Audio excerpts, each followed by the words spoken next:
Welcome to Raising Scholars, an educational podcast brought to you by the Lake Havasu Unified School District in partnership with Sean Lawless and 32 Bravo Media. This is a podcast designed for families to hear all about the mission and vision of learning which is being carried out at LHUSD for the academic and social emotional growth of students in our district. It's also a place to share tips, tools, and advice and reflections on how our schools, families, and community can help our students learn to make the most of their K-12 learning experience. We are so excited to be bringing you conversation on a variety of topics from educators, parents, administrators, alumni, and even students across our district. Each time our goal for you is to leave with a little bit more knowledge on how to help your students be successful. So let's dive on in together. We are excited today to welcome Marsha Becker and Kami Kelly to our podcast. Marsha currently serves as the CTE coordinator for the Lake Havasu High School and teaches medical terminology as a CTE course at the high school as well. She has been in our district for over 24 years, supporting students in the physical education department for 15 years before launching our CTE programs in 2015 as the coordinator of those programs. She is also a National Board Certified Teacher, earning her certification in 2009 for physical education and recertifying in 2018. Marsha has been integral in the growth of our CTE programs, getting our community involved in many of our programs to support and expand the courses we are able to offer our students. She received the K-12 Golden Apple Award in 2018 for teacher leadership and was awarded the Lake Havasu City Business and Education Leadership Award in 2019. She currently serves as the president of the CTE Administrative State Board called ACOVA. She is also on the board of the Western Arizona Vocational Education Joint Technical District, which exists to support our CTE programs and CTSO organizations at Lake Havasu High School and across 2 counties in Arizona. Marsha is always serving others with the goal of creating future leaders. She has been instrumental to the growth of the programs at Lake Havasu High School and has built strong relationships across our community and throughout districts and colleges in Arizona, helping to cement our reputation as a district known for innovation and strong community partnerships. Kami Kelly currently serves as the Lake Havasu High School CTE and Havasu online counselor. She works in the Career Center and alongside Marsha Becker to support students' needs, helping them prepare for their future and connecting them with the courses, colleges, and community partnerships that will help them be successful in their future.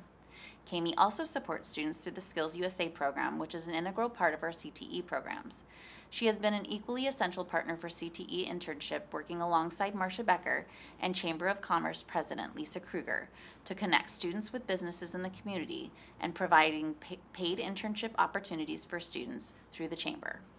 Kami is a swim and track coach as well for the high school teams, consistently showing up for the students of our district in every way she can. We are so excited to hear from both of them today all about our CTE programs and the community partnerships that are supporting our students' success.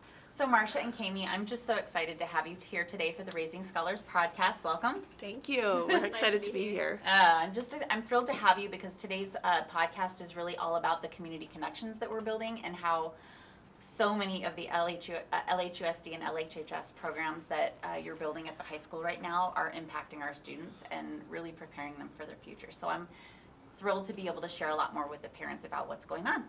You guys ready to dive in? We are. Okay. Let's do it. Okay. So the first question I'm going to direct to you, Marsha. Okay. Tell us a little bit about the background of the CTE program at the high school and how the initial collaboration with the Wave JTED began.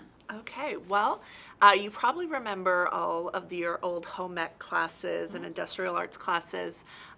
Those kind of came to a little bit of a halt, I would guess, in 2009 when voters decided to pass the CTED collaboration. So in 2009, voters said, yes, we would like to send some of our tax money to support career and technical education programs. And we are a part of a district called WAVE, Western Arizona Vocation Education. And we have been so, again, since 2009. There's 14 districts in the entire state. And we partner with Parker, Kingman, River Valley, and Bullhead City. That's so amazing. Now, did it start that way or did it build? I don't, like going back to the initial, was it those 4 areas initially? Yeah, okay. it has been those 4 areas. Those were the 4 it's Mojave County, but those areas in that district became our CTED. Yeah. Okay. That's so cool. So and I don't think people even understand how far back it goes. So those particular programs have grown so exponentially since the start, don't you think? Yeah, and things have changed a lot, since 2009. We've been, using that money to make sure that these career and technical education programs have been, industry forward and hands-on, for our students to really be able to go out into the workforce Absolutely. and be a good work employee. So that was a great segue. What I'd love for you to share a little bit more about now are the courses. So tell me a little bit more about the courses that are offered through CTE and how have these programs, like we were talking about the expansion. Tell me how that grew. Yeah, sure. We have 16 programs right now at our high school. We have a lot of programs compared to other places around the state, but we really feel like these programs service our community, service our students' wants, and what's needed. Absolutely. So we've got everything from automotive tech to cabinet making. We have medical programs like nursing and sports medicine. We have fashion. We have software and app design. I mean, these are just to name a few. Absolutely. So, and all of these programs are current at the high school. They're offered to our high school students, and they offer hands-on learning. So, and you're one of the teachers. You teach medical terminology, I right? do. Yeah, it's one class, and it keeps me involved with students. I really enjoy high school age students. Absolutely. And luckily, they let me teach that one class, so I get to still be involved with them that way. And that's a perfect class for you. I think it really lends well to your background as well. So it's amazing. Yeah. Okay, so tell us a little bit more, right? Because it's not just the CTE classes. I mean, this has expanded so much more broadly across your campus. So tell us a little bit about the CTSO organizations that have developed as a result of CTE, and what kind of opportunities have happened because of this? Because we've been in the paper quite a few times, our students have anyway. So share a little bit more about that. Sure, they're doing really well this year. So CTSO stands for Career and Technical Student Organization, and every class, every program that we have has a CTSO aspect. So there's three things that a program needs to have. It needs to have 51% lab time, so hands-on. Sure. We don't want students just sit and get. They have to have a career and technical student organization. And the third thing, I think, is they have to have industry partners. So we need to get that feedback from the community. Right. But CTSOs allow our students to compete against others across the state. Okay. They teach them leadership skills. Which is one of the best parts of it, I think. Yeah, the leadership skills, the work-based learning, hands-on workplace employability skills that they learn from those groups as well are really invaluable, and a really big part of that piece of making CTE work. Right. The model of it. So we have students that will be traveling to nationals this year because they have won at the state level. Right. We have kids going to Denver. We have kids going to Atlanta. Some kids are going to Dallas, Texas. So several groups, I think there's 5 that will be traveling this summer. So what a great opportunity for them to not only compete and meet new people of like-minded abilities at the state level, but they're going to nationals now. Well, and they're developing life skills along the way, right? Right. And this is an opportunity for kids that, might not be invested in the sport world or going into, being involved in student government or other campus activities. Sure. So this is just an opportunity for our kids, different kids, to get out there. Well, and there's such a variety. It amazes me, and I get so excited every time I hear the students talking about their classes because they really do love them. They do. And, it really is what gets a lot of our kids to school and keeps them there. Yeah. We know that if we can get kids to concentrate, so if they take more than a year of a CTE class and they graduate, they have a 95% graduation rate. So we know if we get them into our classes and they take them and they enjoy them, they're going to graduate. Well, and you guys start early. I know that you introduce the options with your 8th graders that are coming in, right? We do, yeah. So they kind of get to see the sneak peek of like what they get to choose from? Yes, for sure. We have 4 different 8th grade days that we run throughout the year to bring every single one of our 8th graders up onto our campus, have them tour the classrooms, ask questions, and really start thinking about their future. Yeah, and Kami does a lot of good work even further down with our elementary students, but I'll let her talk about that. So, well, I know I want to. Yes, you I were love a big to part of round that. on that. Yeah, she's pretty amazing. So, is. okay, so we're going to move on to part of your topics today. Okay, so the CTE program has recently added some additional courses for your students, and you're one of the primary support systems for your kids. So, I can't say enough about how much support that you do provide for the kids in the Career Center. You're their go-to, so you should know how valuable that is for them. So let's talk a little bit about that. Can you elaborate on some of the additional courses that have been developed and how the programs are developing some of the real-world skills? So fire service was recently added. Yeah. I know that was a little bit of a long time coming, but since I've been with the school since 2021, fire service was added for our students in that fall. They finally got it approved, and then our students started taking the course in the spring of 2022. Right. We partner with the local Lake Havasu City Fire Department. Gina Gutierrez is our instructor, who's awesome. Yeah. We also work with Pete and other representatives of the fire department, so we're really lucky that we have that like hands-on. Students are getting that instruction straight from our fire department. So those students in the fire service program, they actually have to complete an application. Okay. They do a full interview with typically a panel Right. from the fire department, and they're getting feedback right there from somebody who's in that role, in that experience. Right. So if they apply for the fire department later, they kind of already have that foot in the door of Right. having that interview. They get that feedback, like with students when they ask about strengths and weaknesses, making sure that you answer full parts of the questions. So they're getting that. Those students are also earning their FEMA, CPR, first aid certificates. They're swimming at the aquatic center. They're going on the fire safety boat. They're going to the different fire stations, learning what each station has to offer. They've even been to the airport. So they're spending time doing skills. You might have seen them in the newspaper where they're doing that hands-on entry, forced entry. Yep. So they're getting that experience. And then our students in the program are actually taking MCEC classes through WAVE for fire science. So they're getting those courses in addition to the the periods that they have for fire service. Those students are taking fire science as young as 10th grade.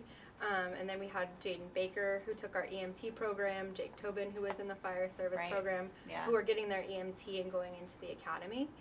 So they're going right from all their courses into those because they learned those hands-on skills right in class. So it's interesting. So as I sit and listen to, and I'm like gloating a little bit from like pride listening to all of this because of the amount of skills that they're leaving with from the program, right? Like it's not just about that they're learning about fire science. It's about that they're learning all of these additional skills.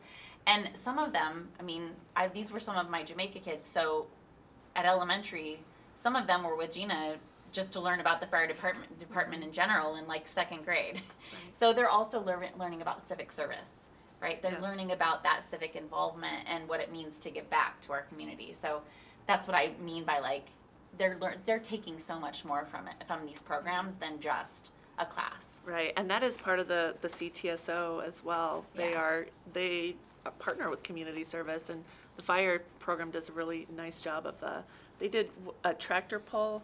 No, Oh, the Bearcat pole. The Bearcat Oh, yeah. pole. They did I the remember Bearcat that, pole.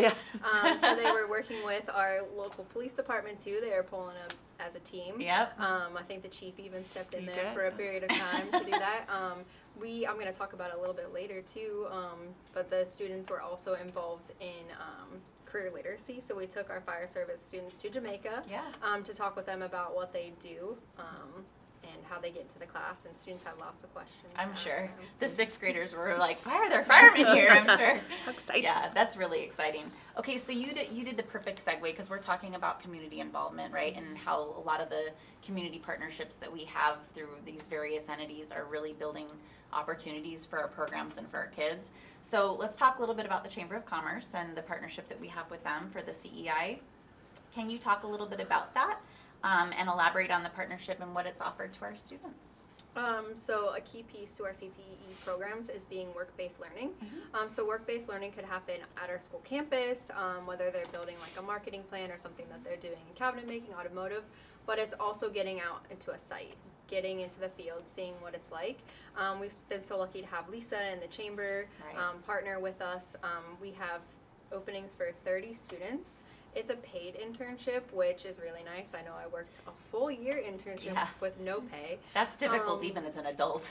So they're getting paid to do that because the chamber has their own education section of the chamber just to help us with supporting students, learn like what we have to offer in our community, making those connections, those relationships. We just came off of having our celebration for our students that just finished their spring, and that was a key piece, was like building that rapport, having those connections if you want a job here, which we had students that get hired even in their internships as we speak. So that is an exciting piece too, that those students are being hired into their internships. If they're not hired, they're getting good experience. They're learning what the field is like, and even a student learning that, hey, maybe this isn't right for me, is a key piece too, because you know, we don't want a student graduating, spending all that money in a training or college program to find out that's not what it is. So we have the 30 opportunities for 30 hours over a course of 6 weeks. We've had students do anything from cut an umbilical cord to teaching a classroom lesson to being at the medical examiner. There's some really unique opportunities that I couldn't even have dreamed of, but the chamber helped us to make that happen. They reach out to the hosts. The hosts are willing to teach and instruct and take students under their wing so they can learn what they have to offer. And the students pick, is it 2 or 3 like interests? I forget how many they get to choose have from. a choice. They're a little menu board, but we really ask them to be specific. Is there a specific place in town that you would like to get to? And that's when we get like the medical examiner. They are really specific, you know. So they do complete an application. They too have to go in front of a panel of interviewers. It could The be businesses you're referring so to, businesses, the chamber interview, ask them questions about, you know, how is this going to impact your future goals? Why do you want this kind of thing? And just help them place them in the right position. So they do have to go through the application process, interview. We do agreements with the businesses and the parents and guardians, and then they even have to do an invoice at the end of what they did and why the chamber is cutting them that check. All life skills that, you know, that we need to teach and they need to have under their belt. Well, it's such a beautiful connection. I mean, it's teaching, it's economic development. It's like it's really well-rounded partnership, I feel like. So it's been such a blessing that we've been able to see grow over. How long has it been since we started? 2015 was when we got started with it, and it has grown. It started out, I think, as 15, and then went to 20 internships, and then we were up to 30, and that's credit to the chamber and you know their foundation board. We're very thankful for that, and we're thankful for the opportunity to do that. Okay, so we're going to go ahead and talk a little bit more about the courses for CTE. You already mentioned quite a few, Marcia. So can you tell us what the most requested courses are through the CTE programs? Sure. We have a program called Major Clarity, and we're taking it down into the middle school level as well this next year. But students will take an aptitude test as well as a personality test, and it gives them a fit score of what kind of classes they might like to have, or courses or career trajectory pathway. This can change. We understand that over the course of 4 years. Interests, as their interests change as they grow. But that kind of gets them started in thinking about it. They also can pick their class pathway on this platform. And some of the more popular courses on that platform were things like automotive technologies, medical services, what else? Psychology. Graphic design. As far as courses that students are picking at our high school, we have our Stagecraft program is one of our the biggest programs that they love to pick, and we have a really unique community with the Grace Arts. One more community connection. Yes, I'm going next weekend. So and I'll tell you what, our fashion. They are totally partnering with our Stagecraft program. Stagecraft, for anybody who doesn't realize, it's our theater program, but they are also learning how to design the sets, how to do the lighting. It's well-rounded production. It is well-rounded production. They're building these, the sets and painting, and it's so amazing. I never had it. I graduated from LHHS. We never had anything like that at that time. Like the evolution of the things we've been able to offer at the high school has really come full circle. It's very inspiring to see the kind of things that the kids can do now. So yeah, it is. It's truly amazing. If Yeah. you have a chance to go to one of our productions, our spring production is coming up. Yeah. Definitely go see it. But automotive is picked a lot. Our law and public safety class. Now Right. that was one we brought in the past Miss 7 Gray, right? years. Miss Gray. Yeah. She has grown that program to a full day of extensive classes. The other day I was in there and they were doing fingerprint kits. So they were learning how to roll fingerprints or do Yeah. dust fingerprints off a Yeah. water bottle. It's amazing. Yeah, well, and I know Tanya Gray was here earlier, and I know Education Professions is one of those as well. Yeah. That's fairly popular for people who are interested in learning how to be a teacher. Is that right? And like I said, we try to look at what our community needs. We need to grow our own teachers. We need to grow our own firefighters. We need to grow our own police officers. These are jobs, our baby boomers are retiring. So these are service positions that we're going to need to fill. And just exposing students to them in high school, getting them the hands-on experience where they're not sitting and getting. This is, what we need to do to try to fill the need for them. You guys are really building pathways. Yes. I love it. Yes. And I've heard students come back and say, I'm going to be your coworker someday. Yes. So they want to teach. Aw. Yeah. And That's they so know, sweet. they know they want to teach. And Oh, yeah. I mean, I know that they're going to go out there and do it. Oh, my heart loves that. Okay, so for parents who have students interested in CTE programs at school, you kind of elicited to this, like in terms of major clarity, and for kids who are in 8th grade, kind of how that might look. But what is your advice to parents who are trying to help their kids choose the right path for them when they get into high school? I would encourage to have those conversations. Like, what are you thinking about? What is it that you like to do, kind of thing, or paying attention to what skills they really have. Yeah. I know that we're talking to students as young as 6th grade, going to Jamaica. Hopefully we can expand that. But we're doing 6-week career literacy lessons with students, where they're learning, like, what is a career versus a job? What are our CTE programs? We make sure the kids know what CTE means to look forward to that 8th grade day. I know you touched on the 8th grade days, but that's a huge piece of getting our students excited. That's like really their first step into our high school of what our CTE classes, what our teachers are like.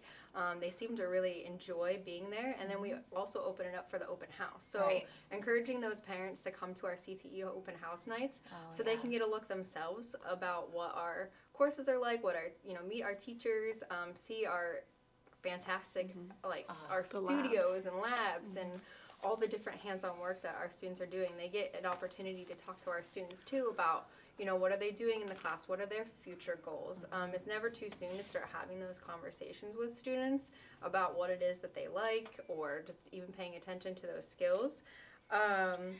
So I want to bring up the fact that, like, for parents who maybe haven't been to an open house yet, having gone to the open house, even though I have a student that's going into 8th grade and one that's in 4th, so I'm anxious for that time where he's there. But having been to the open houses, what I love the most about the way that you are presenting this to the families is that you have the students there to speak about the programs. You have ambassadors that are there to actually talk to the parents, so that if parents have questions about what the kids think about their programs, it's not just that the teachers are showing them, it's the students talking about how amazing the programs are. And so for any parents who haven't had a chance to go to the open house, I absolutely encourage making sure that you go, because one, it gives you the opportunity to see, but then your kids get to go and see them all, right, and get excited, right? And we want them to stop by the Career Center too, Yes. so we can catch them there, because we don't want students to wait till April of their senior year to be like, oh, this is a Career Center. We want them to know that we have major sometimes clarity. what happens, is it not? not? I'm speaking from experience sometimes, but yeah. so if the parents know, like, the night of the open house, parents came in, the students were scanning their major clarity codes. We were showing them that we have job shadowing, so students can get a 2-hour block of their day to see what it's like to shadow a different business and learn what it might be like in the fields. Right. Checking our job board, speaking with recruiters, speaking with colleges, watching our presentations, because we have different workforce and different colleges come in and speak to our students. You have people there all the time. So coming into Career Center, signing up, seeing all the different resources and scholarships and opportunities, there's contests as young as 9th grade. So making sure that students are coming in at any grade at the high school to see what the Career Center has to offer. That's such great advice, and I think even like you guys even have tutoring. You guys even have tutoring in there. So like, it's the first place I feel like I want to always tell parents to go. Have you checked out the Career Center yet? Yes. Yes, I feel like it's a flagship in the Yes. middle of, right in the center of our campus, Yes. and everybody should go visit there. I completely agree. Okay, so we're gonna run into the last question, which is, what is the future of the CTE programs at the high school? So we've had so much growth so far, but are there any additional courses that are anticipated in the future? Sure. We have looked into, and again, we're always considering the needs of our community and our students. And so one of the things that I've been looking into the last year or so is potentially an ROTC program. That's so great. officer training for our military branch students. We have about 5 to 7% of our students that end up going into the military. My daughter is on an ROTC scholarship in Chicago, and it's been wonderful. It's a great opportunity. And it would be a great opportunity. So potentially ROTC. Okay. We are thinking about moving our cabinet making program into a construction program. We know we need Yep. a good construction company here, good skills for our students to learn. Right. So that is something that's probably in the works. And then, jobs are changing, and the Yeah. workforce is such a fluid place right now. Yeah. We don't know a lot of what are going to be some of the jobs of the future. So I like to dream big I know. and think, well, what if we had a drone program, or what if we had, what's next on the horizon? And then we always have to consider what in the back of my brain. Now, I've been doing this long enough. Yeah. Who am I going to get to teach that? Yeah, I know. It's one of the first questions you gotta. Yeah. Okay. Oh, okay. Yeah. Yeah. I mean, if there's people out there that can teach it, I mean, it's finding those good. It really, our instructors help make the program, and you know that as being a Absolutely. principal, it's You it's have so to have important. somebody who can get the kids to engage and really understands the content of what they have to teach. Yeah, and they're all of our instructors are super passionate about it, Right. and teaching their passion to our students. And again, the best part is it's hands on. It's 51% in a lab. They're doing, Yeah. they're tinkering, they're Which for the bigger thing that I love to think about too with parents who are listening is that not every student loves to be in a classroom all day long. This provides an additional opportunity for them to get that hands-on experience and something they're truly interested in, and gets like it also adds to the experience of high school, right? It's I don't know. I feel like it's one more opportunity that we've been able to provide that just hasn't been around. Yes. Yeah. I would agree with that. And, it's an outlet for a lot of our kids. And our kids that need to use their hands, that want to work with their hands, and who are developing those skills to go right out into the workforce. One thing that I didn't mention, that speaking about going right out into the workforce, is that every single one of our programs, if they take a second year of this program, they can earn an industry certification. So they that's will right. leave with Yeah. an industry certification that makes them employable within our community, whether it's OSHA 10, for construction cabinet making, or Adobe certifications. I know those are really great certifications for some of our digital communication students, our music and audio students, that they're taking with them on their and resume. So thinking about that specifically, it's amazing to me because we've always been looking for ways to be able to give our kids skills that and opportunities that allow them to have a life here in Lake Havasu. So many Yes. people leave because they don't think that there are opportunities, or that they don't have the opportunity to go to a college or get the skills here. And we're kind of flipping the script on that, right? That's right. That Yeah. we want to keep our kids here. Yeah. We have amazing students at Lake Havasu High School, and I'm really proud of the students that we have there that are, again, we want to keep them here Yeah. in Havasu. Well, I think you guys are doing an amazing job. Before I let you go, I'm going to let the parents hear a little bit more of the rapid fire questions so that they can get to know you a little bit better. This one's the fun part, although this has been a fun conversation. Okay, so we're going to start with, what was your favorite thing about where you grew up or went to high school? Who wants to take that one? Well, I grew up in Pennsylvania. Ooh. So we always enjoyed camping. My high school swim team, I have a state medal, so I love going back to see my coach, who's still there. So just And you're the swim coach here. one of them, yeah. Yeah. Can you, what age level do you coach here? I coach the high school here. I did coach Stingrays when I first That's moved what I here. was thinking. Okay. All right. You want to answer that too or no? I also have a state medal in high school for volleyball. Very competitive And we're group both here. yeah. Yes. So, but So- no. but where'd you grow up? In Canada, Saskatchewan, Canada, and on a little farm, but it gave me great work ethic, and I would not change it for the world. So That's amazing. Yeah. Well, good. So two people that grew up in very different places from Havasu, because I grew up here. Okay, so what is one thing you would tell your 10-year-old self now to give them perspective? I'm going to give this one to you. I would tell my 10-year-old self that if you really want to do it, if you dream it, it can happen. Absolutely. Okay, so Kami, who's been the most influential person in your life, and how did they impact you? I'm gonna say my parents. You know, they've always supported me. My mom went back to school whenever we were in high school, so we were all going to school at the same time, and they're just really hard workers who kind of taught me the same thing, and they've always supported me all along the way. I was just going to say the apple didn't fall far. You're a really hard worker. Okay, so I'm going to I'm going to skip those questions. What's one place you've always wanted to visit? I'm going to give that to both of you. Bora Bora. Bora Bora. Yeah. Ooh, that sounds like fun. Maybe your next anniversary. Yeah.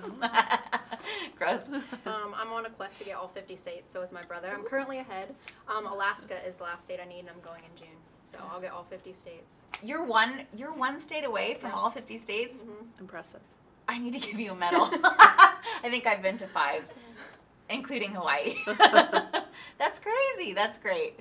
Okay, so both of you, favorite pastime, like when you're not at the school or in your community, what are you doing? Or coaching sports. Yes. I like to golf. That's great. I also So a like to sport. read. Okay. So golfing and Golfing reading. and reading. Traveling, working out. Great.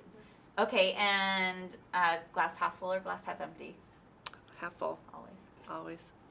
I hope it's full. Both? You can say both, Full, yeah. depending on the day. Yeah. Okay, and then both of you get to choose. So what was your favorite book from your childhood? What book could you remember the most vividly? I loved The Boxcar Children.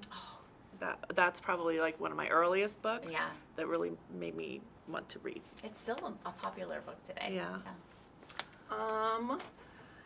I used to check out any book on Titanic in sign language. I also, fun fact, I actually won a book contest. It's called The Tiny Tree That Wouldn't Give Up. It was published in our local library. Did you Stop write it? Yeah. That's The Tiny Tree Now I'm That gonna Wouldn't have Give to go. I'm gonna have to go find that book. Yeah. Yeah. That's so great. Yeah. Well, good. I'm so excited that you gave me that answer. I really am gonna go look up that book now. Okay, well, so this was so much fun. Thank you so much for letting us get the word out about the CTE programs and just the amazing things you're doing. Thank you for always dreaming big. Thank you. Because that's what brings amazing things to our schools. So thanks for being. We want to take the time today to thank you and Sean Lawless from 32 Bravo Media for helping make our Raising Scholars broadcast a reality. You can tune into this or any new episode at our LHUSD website, on the communications page, on our LHUSD Facebook page and YouTube channel, or linked into our quarterly newsletters. Don't forget to tune into our next episode. We can't wait to see you there, because at the end of the day, the most overwhelming key to a child's success is the positive involvement of their parents.